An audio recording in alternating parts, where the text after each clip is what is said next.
Vamos a empezar, Micaela. Vale. ¿Cuáles de tus investigaciones han tenido importancia en tu trayectoria científica y tú crees en la sociedad, digamos, de la región de Murcia o en general? Vale. Pues la verdad es que cuando uno oye esa pregunta, pues intenta buscar algún hito, algún paper, algún resultado así específico que pudiera tener un poco más de peso, ¿no? Pero yo casi que me gustaría ir a los inicios de cuando empezamos a investigar las acuaporinas, que yo estaba haciendo mi estancia postdoctoral, que estuve en Bristol, en Inglaterra, y se descubrieron en plantas, se descubrieron en el año 1994. En aquel momento yo al estar allí y trabajaba en un grupo que estudiaba membranas vegetales, y nos pusimos a iniciar el trabajo con las acuaporitas, tanto a nivel fisiológico como bioquímico y como molecular. Al año siguiente y al terminar fue cuando volví a España y intenté iniciar la línea de investigación. Aquí en España no había nadie trabajando con acuaporinas y realmente me tuve que enfrentar a la comunidad científica porque había mucha gente que no creía que existieran las acuaporinas en plantas. Se sabía que en animales ya estaban caracterizadas, en los tejidos en los que se había caracterizado era obvio que había algo que facilitaba el paso del agua, que era el riñón, eran los eritrocitos, eran barreras hematoencefálicas. Se sabía que ahí sí que podía hacer falta un canal de agua, pero en las plantas en las que obviamente la absorción de agua es fundamental, pues hubo un rechazo y decían que era imposible. Se había basado en investigaciones previas, que allá por el año 50, unos investigadores demostraron midiendo que debía haber algo en las membranas que facilitara el paso del agua. Y bueno, ya se secuenciaron, se caracterizaron, pero al venir a España a iniciar esa línea de investigación sí que me sorprendió mucho encontrarme con ese freno. Entonces, quiero pensar que esos inicios fueron el inicio de una línea de investigación que ahora se aborda en la fisiología vegetal en muchos campos, pero bueno, que fui yo un poco la pionera en ese sentido. O sea que quizás me voy a esos inicios para quedarme con ese hito fundamental para, para la sociedad y para resultados de investigación interesantes. Sí, digamos que había cierto conservadurismo en la ciencia española en ese entonces, Sí, digamos. bueno, en la ciencia hay siempre sectores muy conservadores.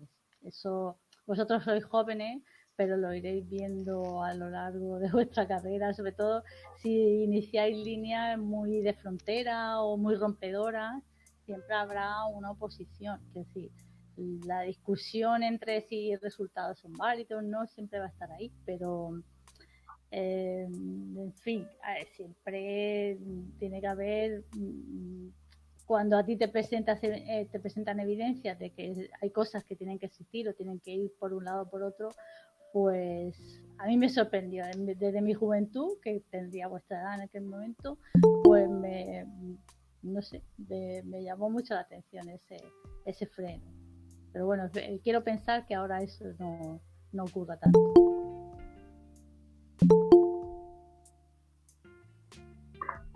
Bueno, y ahora mismo, digamos, su grupo, ¿en qué está investigando, digamos, o en qué parte concreta está investigando? Bueno, pues para explicar un poco eso, ya que nuestras investigaciones son un poco complejas porque llevan muchas líneas de investigación, voy a compartiros una pantalla. A ver, bien.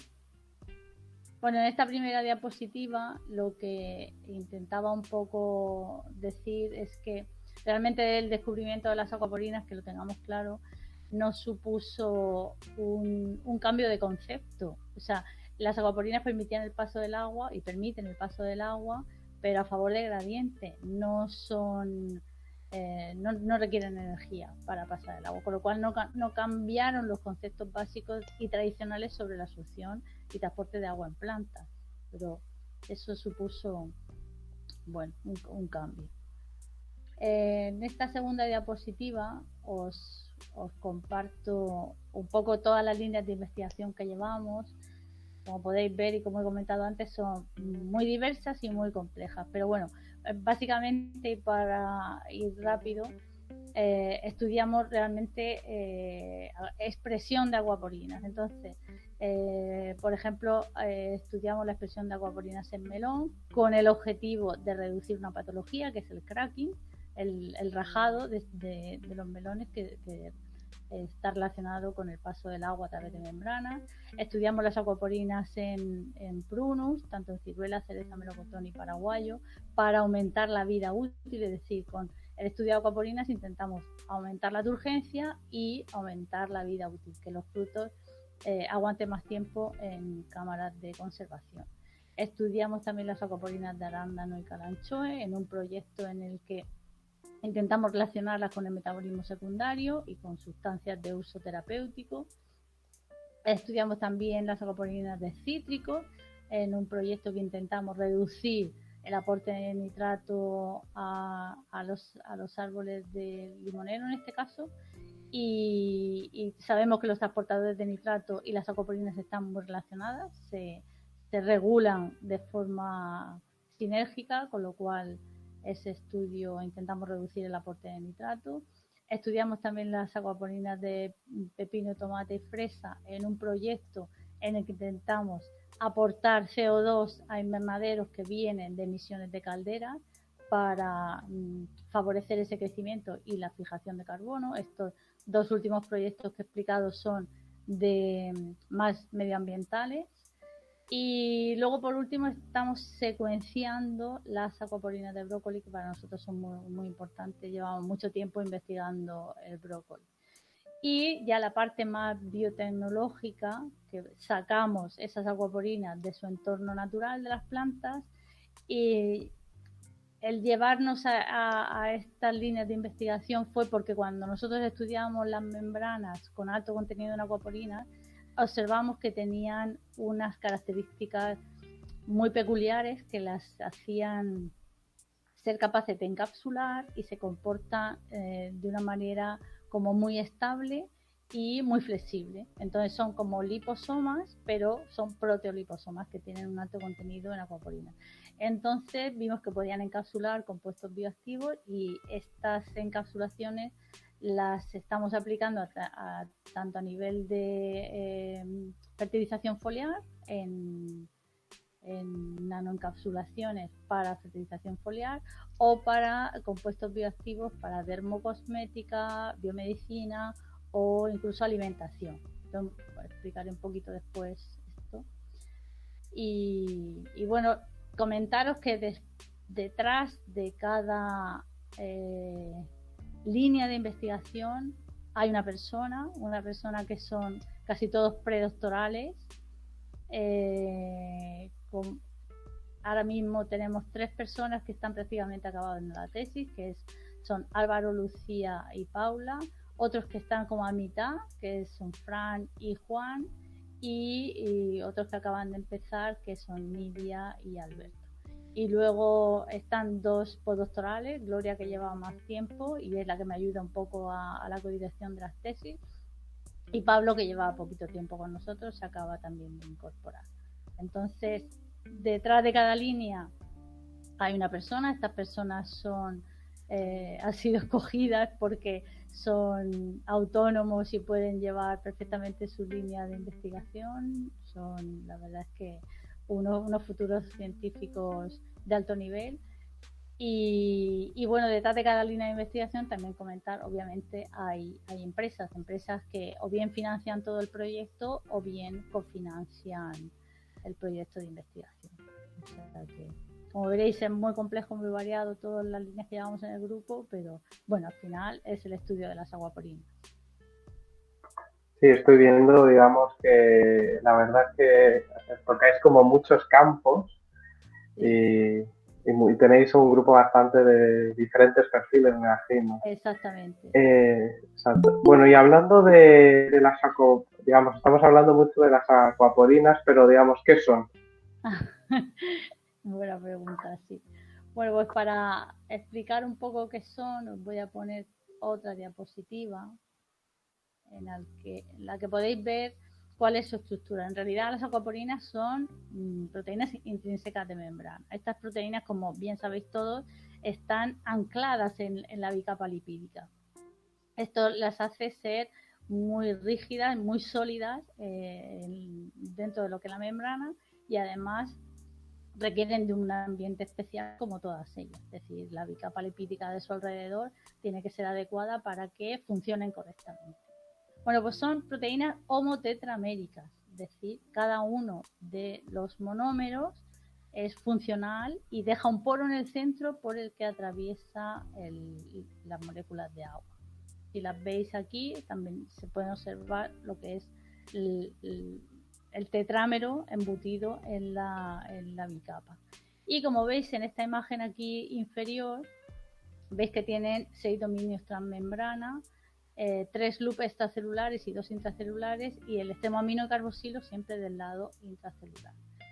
Y 2 de los loops dejan un poro en el centro, un motivo NPA, que forma un canal por el que atraviesan las moléculas de agua de forma bidireccional y sin necesidad de energía, que es muy importante, es un canal. Y para el paso del agua, si necesitara energía la célula para pasar el agua, pues sería un coste muy grande para ella. Vale, gracias. Ya nos ha quedado un poco más claro de qué estamos hablando. Bueno, y concretando un poco, digamos, en la parte más de genética, digamos, ¿cómo son las acuaporinas en las hortalizas que seguramente comemos o verduras que comemos? ¿Cómo están en esos genomas? Vale, pues mira, como podéis imaginaros, son muy, muy complejas también, y os voy a poner esta diapositiva que lo primero que observamos es que en animales hay 9 acuaporinas diferentes y en plantas tenemos entre 31 y 35. ¿Qué pasa? Pues que las plantas no se pueden mover y tienen que regular todo su paso de agua en todas las funciones, que para la planta, para todos son importantes, pero para las plantas más todavía. Entonces, ¿por qué se cree que tienen tanta cantidad de acuaporinas? Pues puede haber una presión ambiental, una presión evolutiva o incluso duplicaciones genéticas, pero esto ha hecho que pues que todas ellas estén presentes y que sea realmente complejo estudiarlas todas. Entonces se agrupan en subfamilias, como vemos aquí. Unas son las PIP, que son las que se sitúan en la membrana plasmática, otras son las TIP, que están en el tonoplasto, como todos, casi todos, y los que no estéis en vegetal os acordaréis. El tonoplasto, la vacuola vegetal, es muy importante porque interviene en múltiples procesos de ajuste osmótico y de intercambio de sustancias. Es realmente un orgánulo muy importante para los vegetales. Pues ahí se sitúan las TIP.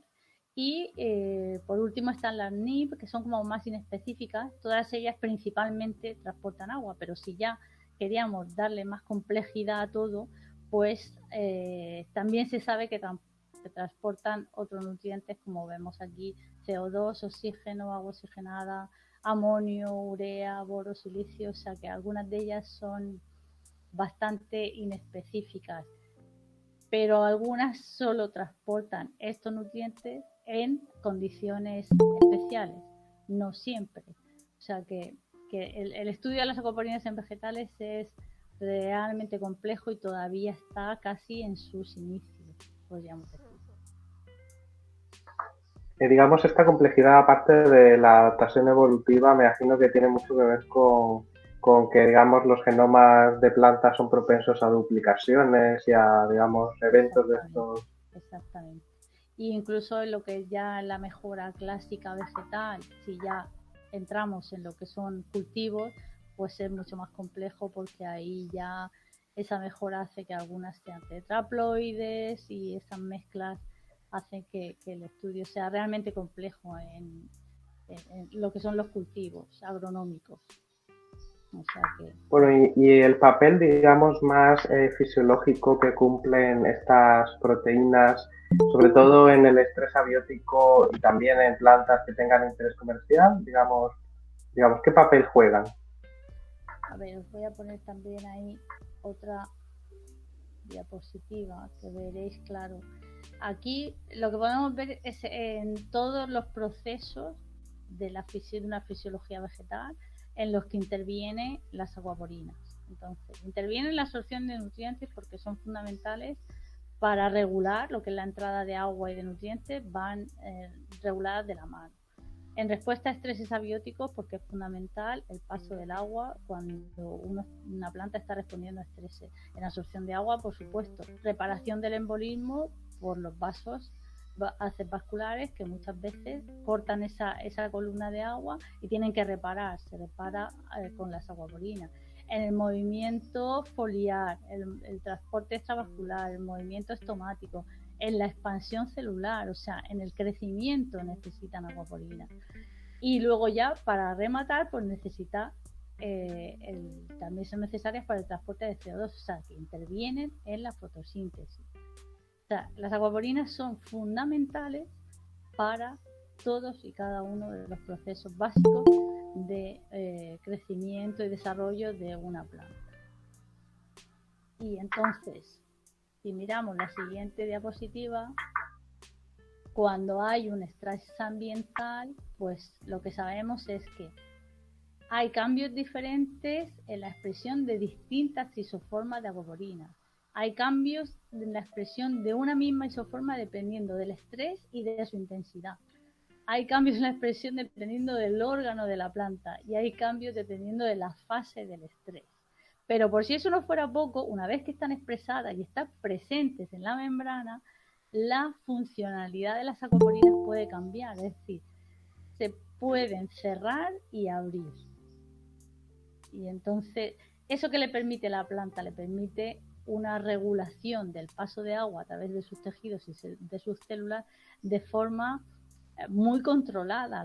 La planta responde de una forma que a veces nos sorprende, pero claro, hasta llegar a comprender toda esa regulación, pues no podemos intervenir todavía en muchos de esos procesos y no podemos decir, ahora puedo hacer una planta tolerante a cierto estrés modificando una acuaporina. Estamos un poco ahí ya y hay algunos avances en ese sentido, pero todavía necesitamos mucho conocimiento básico para poder llegar hasta ahí. Digamos que hay muchos factores, ¿no? Por eso la complejidad. Sí, muchísimo, muchísimo. Ha sido, la verdad es que, y es tan complejo que, y encima es agua, porque claro, tener en cuenta que cuando uno estudia un transportador es muy fácil ver a un lado o a otro de la membrana si ha pasado o no ha pasado, pero al final, cuando nosotros estudiamos el agua, pues el agua está presente alrededor de todo, está dentro y está fuera, entonces tenemos que recurrir a medidas indirectas para poder medir el paso del agua. Y es hinchamiento celular o presión, en el caso de las células vegetales, como tienen pared, presionan contra la pared y entonces indirectamente medimos el paso del agua. O sea que lo que es las determinaciones fisiológicas y bioquímicas son complejas también. Bueno, y hemos visto, digamos, que cumplen muchas funciones fisiológicas. Me imagino que esto también tiene mucho que ver con las posibles aplicaciones de tecnologías que tengan, piensan en agricultura o incluso en otros campos diferentes a lo que es vegetal, digamos. Sí, ya para un poco terminar, os voy a poner una diapositiva en la que se ven un poco todas las aplicaciones biotecnológicas que hoy en día tienen las acuaporinas. Entonces, una, como podéis ver aquí a la izquierda, es la formación de biofiltros. Hay una empresa con un grupo de investigación sueco que ha desarrollado como unos liposomas que se adhieren a un material físico y han hecho biofiltros que parece que funciona muy bien para lo que es obtener agua ultra pura. En el caso de la mejora vegetal, como hemos visto a lo largo de esta conversación, pues vemos que estamos todavía en etapas muy preliminares, pero nosotros ya hemos pedido un proyecto en colaboración con la Universidad Politécnica de Valencia, en la que vamos a intentar realizar mejoras, es decir, hacer hibridación con CRISPR-Cas para intentar conseguir plantas que toleren estreses que sobreexpresen una acuaporina. Y luego, en el caso nuestro de las vías un poco nanotecnológicas de uso de acuaporinas con vesículas, pues en los 3 proyectos más o menos, las líneas de investigación que hemos apuntado antes, en utilizarlas como vehículos para aplicaciones dermocosméticas o para alimentación o para nanofertilizantes. Esos son proyectos que ya están un poco dando fruto, incluso hay empresas que ya utilizan esta tecnología para productos suyos, o sea que están ya utilizando. O sea, necesitan luego también mucha investigación de base y de apoyo, pero ya hay productos con esta tecnología.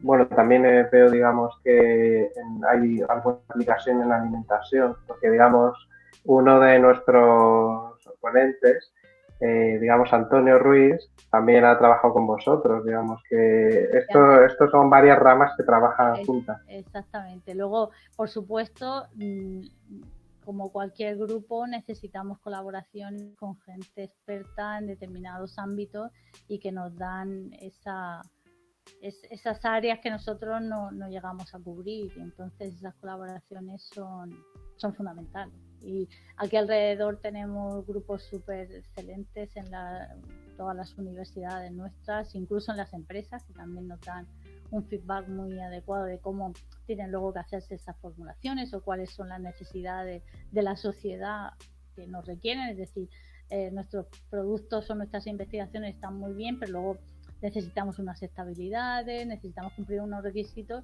para llegar a que todo esto repercuta en la sociedad y lo veamos convertido en productos o en resultados que sean aplicables.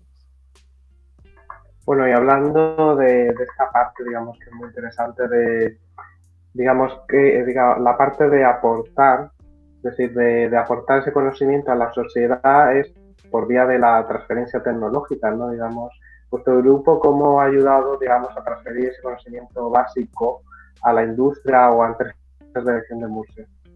Bueno, pues como he comentado antes, detrás de cada proyecto hay empresas. Entonces, realmente el empresariado murciano ha tardado un poquito más en colaborar con nosotros.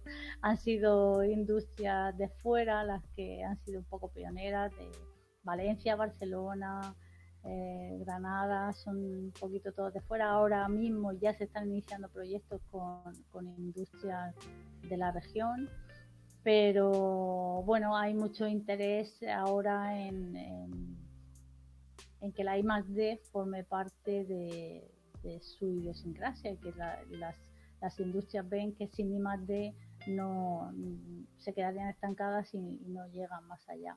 Entonces, bueno, pues tenemos mucha relación con empresas, y una de las mayores satisfacciones realmente en nuestro grupo, y yo creo que los jovencitos desde el principio lo ven, es saber que su investigación tiene una utilidad más o menos lejana en el tiempo, pero tiene una utilidad, tiene un objetivo claro, y que detrás siempre hay una industria que va a aplicar esa tecnología o quiere esos resultados, aplicar o explicar algunos mecanismos de los que ellos están interesados en estudiar. O sea que nuestras investigaciones del grupo siempre están basadas en una aplicación final, y para eso el que tengamos detrás a las empresas es fundamental.